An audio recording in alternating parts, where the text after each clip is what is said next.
Toxic individuals live in a perpetual state of denial, refusing to acknowledge the impact of their actions on others.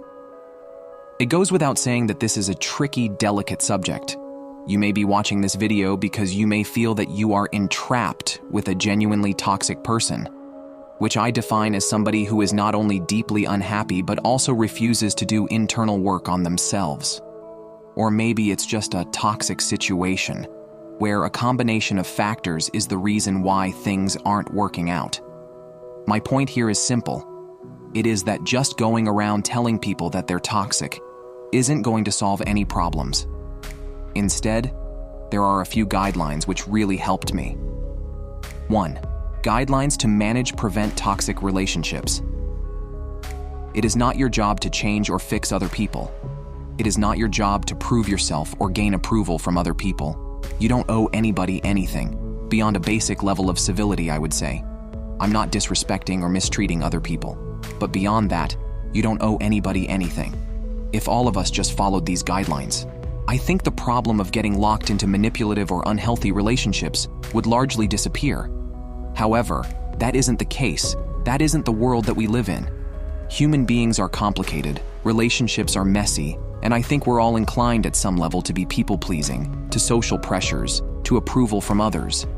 Furthermore, things can get even trickier under certain circumstances. What do you do about a work situation that includes toxic people? This was a large reason why I began freelancing. Even then, there were certain people that I refused to work with, based on poor interactions that I had. It's not right nor fair, but it's important to keep these sorts of things in mind when making decisions regarding where you want to work or who you want to work for now. 2. Strategy. When dealing with toxic relationships, your only way out is by focusing and working on yourself, going back to the guidelines that I outlined in the beginning.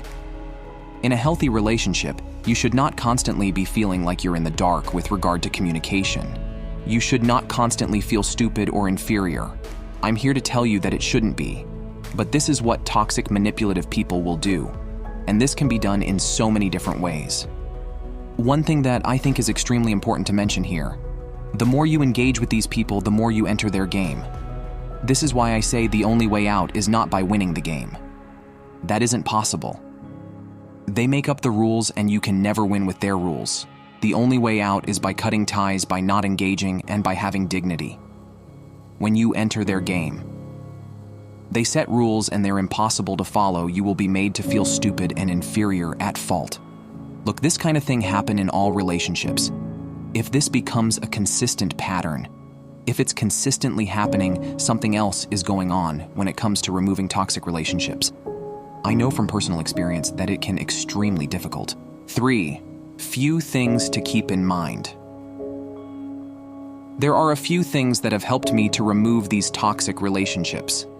You have a limited amount of space. We have a limited amount of relationships that we can have in our lives, and an even more limited amount of close relationships that we can actively maintain. It's necessary to free up space that can then be filled with a new, healthier, more positive relationship or more space for yourself. Toxicity requires cleanup, awareness. Everything begins with awareness, and as I said, toxicity generates more toxicity. Therefore, if you spend enough time in those kinds of relationships, it has a kind of contaminating effect.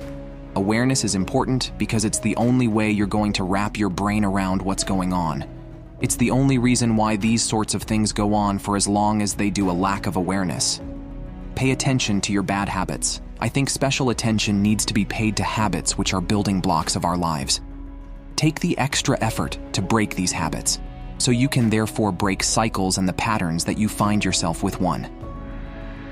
Recently, I came across a beautiful phrase which goes, "What you say about others says a lot more about yourself."